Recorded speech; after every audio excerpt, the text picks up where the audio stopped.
34।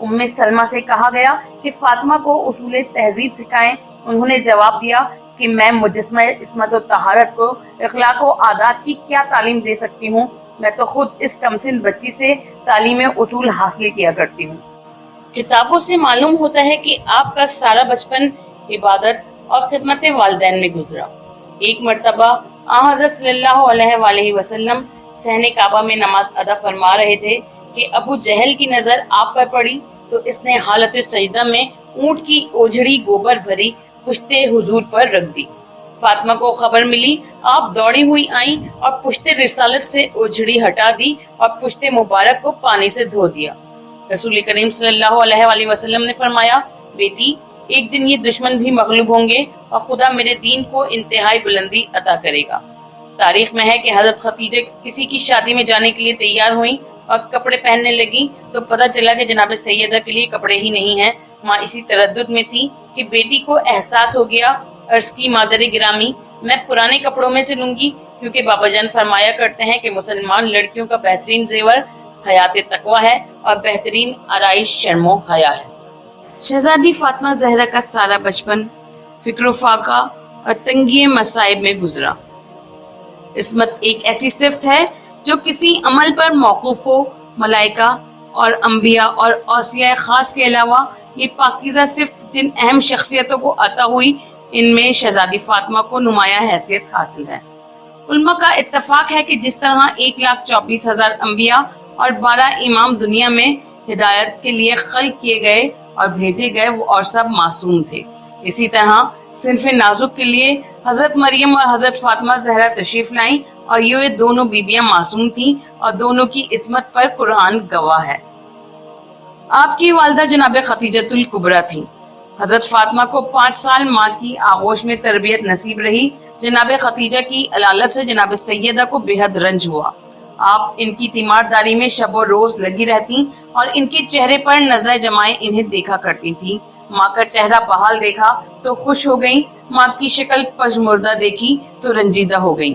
یہی طرز عمل رہا کہ ایک دن خدیجہ نے فاطمہ کو اپنے سینے سے لگایا اور پھوٹ پھوٹ کر رونے لگی۔ بیٹی نے پوچھا، اماں جان آج آپ کے رونے کا انداز کچھ نرالا ہے۔ فرمایا، بیٹی میں تجھ سے رخصت ہو رہی ہوں، افسوس تجھے دلہن بنا نہ دیکھ سکی۔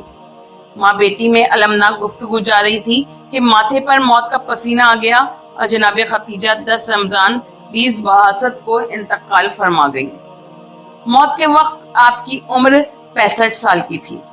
آپ کو مقبرہ ہجون میں دفن کیا گیا۔ خدیجہ کے انتقال سے جناب فاطمہ زہرا کو انتہائی رنج پہنچا اور آپ سے زیادہ سرور کائنات کو صدمہ ہوا۔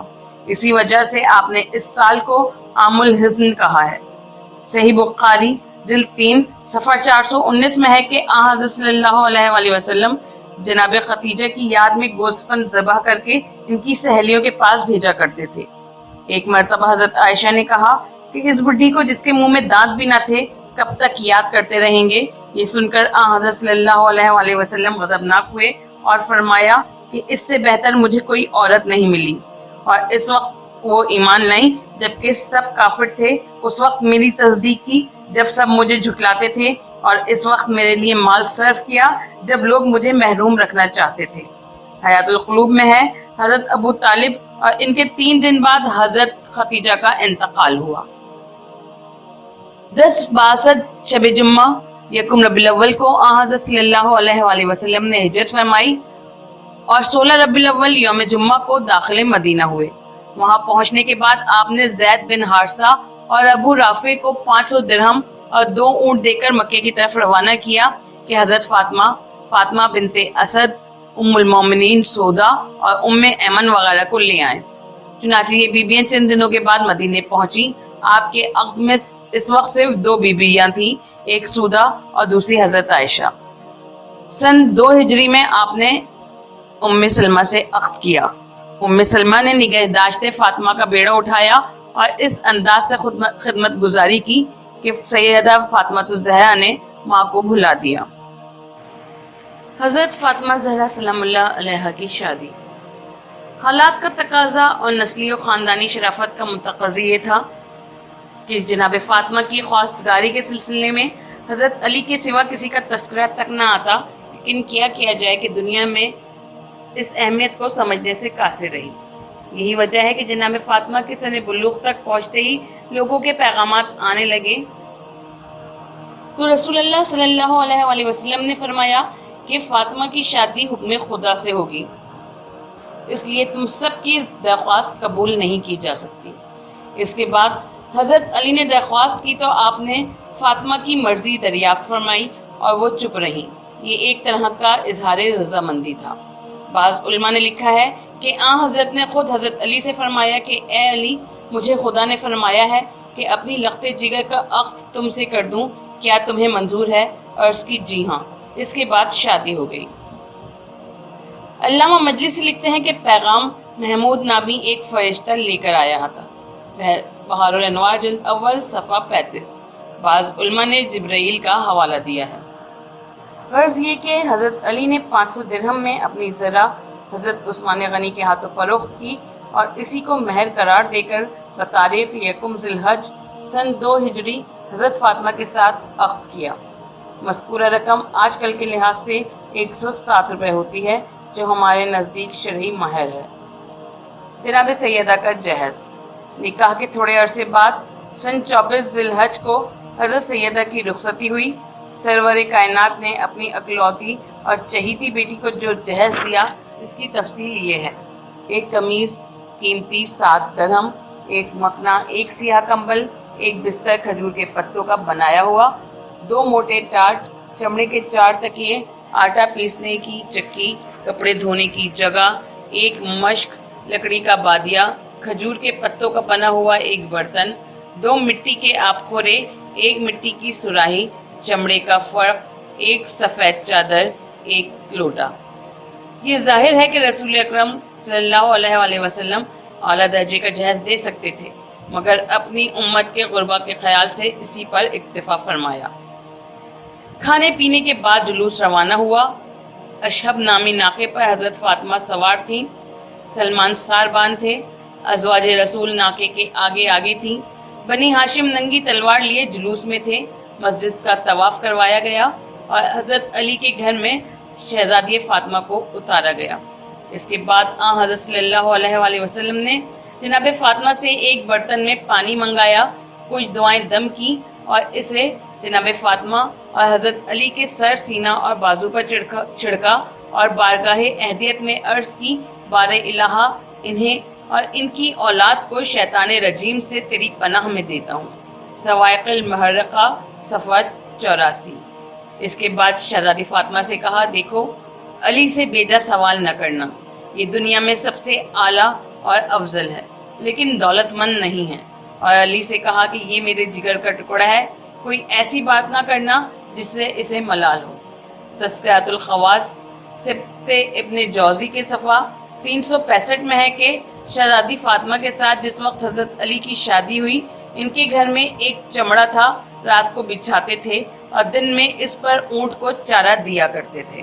شوہر کی گھر جانے کے بعد آپ نے جس نظام زندگی کا نمونہ پیش کیا ہے، وہ طبقہ نسواں کے لیے ایک مثالی حیثیت رکھتا ہے۔ آپ گھر کا تمام کام اپنے ہاتھ سے کرتی تھیں، جھاڑو دینا، کھانا پکانا، چرخہ کاٹنا، چکی پیسنا اور بچوں کی تربیت کرنا، یہ سب کام اور اکیلی سیدہ عالم۔ لیکن نہ کبھی تیوری پر بل آئے اور نہ کبھی شوہر سے اپنے لیے مددگار یا خادمہ کی فرمائش کی۔ پھر جب سن 7 ہجری میں پیغمبر خدا نے ایک خادمہ عطا کی جو فضہ کے نام سے مشہور ہے، تو رسول اللہ کی ہدایت کے مطابق سیدہ عالم فضہ کے ساتھ ایک کنیز کا سا نہیں بلکہ ایک عزیز و رفیق کار جیسا برتاؤ کرتی تھی، اور ایک دن گھر کا کام خود کیا کرتی تھی اور ایک دن فضہ سے کام لیتی تھی، اور اس طرح خادمہ ہونے کا تصور پیدا نہ ہونے دیتی تھی۔ آپ نے عورتوں کی معراج پردہ داری کو بتایا ہے اور خود بھی ہمیشہ اس پر عمل پیرا رہی۔ ایک مرتبہ پیغمبر اسلام نے منبر پر سوال پیش فرما دیا کہ عورت کے لیے سب سے بہتر کیا چیز ہے۔ یہ بات جناب سیدہ تک پہنچی۔ آپ نے جواب دیا کہ عورت کے لیے سب سے بہتر یہ بات ہے کہ نہ اس کی نظر کسی غیر مرد پر پڑے اور نہ کسی غیر مرد کی نظر ان پر پڑے۔ رسول اللہ صلی اللہ علیہ وآلہ وسلم کے سامنے جب یہ جواب پیش ہوا تو آپ نے فرمایا: کیوں نہ ہو، فاطمہ میرا ہی ایک جز ہے۔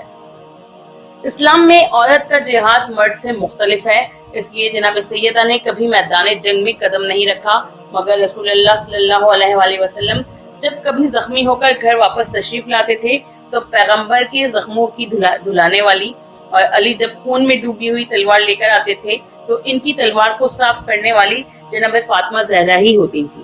ایک مرتبہ نصرت اسلام کے لیے میدان میں گئیں، مگر اس پرامن معاملے میں جو نصارہ کے مقابلے میں ہوا تھا اور جس میں صرف روحانی فتح کا سوال تھا، اس جہاد کا نام مباہلہ ہے اور اس میں پردہ داری کے تمام امکانی تقاضوں کی پابندی کے ساتھ سیدہ عالم باپ بیٹوں اور شوہر کے درمیان مرکزی حیثیت رکھتی تھی۔ وسائل شیعہ جلد 3 صفحہ 61۔ عورتوں کا جوہر ذاتی شوہروں کی خدمت اور امور خانہ داری میں کمال حاصل کرنا ہے، اور جناب فاطمہ زہرا نے حضرت علی کی ایسی خدمت کی کہ مشکل سے اس کی مثال مل سکے گی۔ ہر مصیبت اور تکلیف میں فرما برداری پر نظر رکھی۔ اگر میں یہ کہوں تو بے جا نہ ہوگا کہ جس طرح جناب خدیجہ نے اسلام اور پیغمبر اسلام کی خدمت کی، اسی طرح بنت رسول نے اسلام اور علی کی خدمت کی۔ یہی وجہ ہے کہ جس طرح رسول کریم نے جناب خدیجہ کی زندگی میں دوسرا عقد نہیں کیا، اسی طرح حضرت علی نے بھی شہزادی فاطمہ کی موجودگی میں دوسرا عقد نہیں کیا۔ سوائے کے محرقہ صفحہ 85 اور مناقب صفحہ 8۔ حضرت علی سے کسی نے پوچھا کہ جناب فاطمہ آپ کی نظر میں کیسی تھی؟ فرمایا، خدا کی قسم وہ جنت کا پھول تھی، دنیا سے اٹھ جانے کے بعد بھی میرا دماغ ان کی خوشبو سے معطر ہے۔ امور خانہ داری میں جناب سیدہ آپ ہی اپنی نظیر تھیں۔ سن 7 ہجری تک آپ کے پاس کوئی کنیز نہ تھی۔ کنیز نہ ہونے کی صورت میں گھر کا سارا کام خود کرتی تھی۔ حضرت علی سویرے اٹھ کر مسجد چلے جاتے تھے اور وہاں سے مزدوری کی فکر میں نکل جاتے تھے۔ فضا کے آ جانے کے بعد کام تقسیم کر لیا گیا تھا، بلکہ باری باندھ لی گئی تھی۔ ایک دفعہ سرکار دو عالم خانہ سیدہ میں تشریف لائے، دیکھا کہ سیدہ گود میں بچے کو لیے چکی پیس رہی ہیں۔ فرمایا، بیٹی ایک کام فضا کے حوالے کر دو۔ عرض کی، بابا جان آج فضا کی باری کا دن نہیں ہے۔ مناقب صفحہ 14۔ جناب سیدہ فاطمہ کے 3 بیٹے اور 2 بیٹیاں پیدا ہوئیں۔ 15 رمضان 3 ہجری کو امام حسن اور 3 شعبان 4 ہجری کو امام حسین اور 5 جمادی الاول 6 ہجری کو حضرت زینب اور 9 ہجری میں جناب ام کلثوم اور 11 ہجری میں اسقاط محسن ہوا۔ علماء نے لکھا ہے کہ جناب زینب کا عقد عبداللہ بن جعفر اور جناب ام کلثوم کا عقد محمد بن جعفر سے ہوا تھا۔ جناب سیدہ بے شمار نمازیں شب و روز پڑھا کرتی تھی۔ آپ نے اپنے پدر بزرگوار کے ہمراہ 10 ہجری میں آخری حج فرمایا تھا۔ جناب فاطمہ زہرا کی فضیلت اور ان کے مدارج کے سلسلے میں قرآن مجید میں کی آیتیں اور بے شمار حدیثیں موجود ہیں۔ اس وقت چند احادیث اور پیغمبر اسلام کے بعض طرز عمل پر اکتفا کیا جاتا ہے۔ آپ کا ارشاد ہے کہ فاطمہ بہشت میں جانے والی عورتوں کی سردار ہیں، تمام جہان کی عورتوں کی سردار ہیں۔ آپ کی رضا سے اللہ راضی ہوتا ہے۔ جس نے آپ کو ایزا دی، اس نے رسول کو ایزا دی۔ خدا نے آپ کی بدولت آپ کے ماننے والوں کو جہنم سے چھڑا دیا ہے۔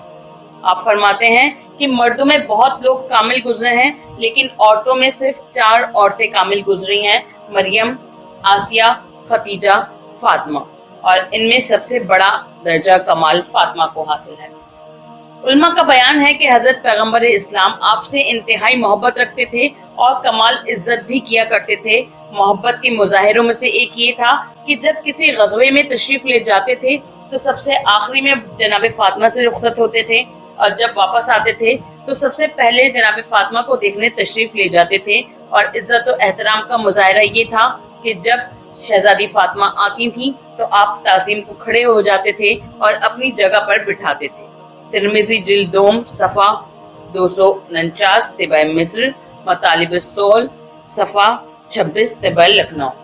مختلف کتب صحاح میں موجود ہے کہ حضرت صلی اللہ علیہ وآلہ وسلم نے فرمایا، فاطمہ میرا جز ہے، جو اسے اذیت پہنچائے گا وہ مجھے اذیت پہنچائے گا۔ مورخین و محدثین کا اتفاق ہے کہ نزول آیت تطہیر کے بعد سرور دو عالم در فاطمہ پر 9 ماہ مسلسل باوقت نماز صبح جا کر آواز دیا کرتے اور فرتے مسرت میں فرمایا کرتے تھے کہ خدا نے تمہیں ہر طرح کی گندگی سے پاک و پاکیزہ کیا ہے۔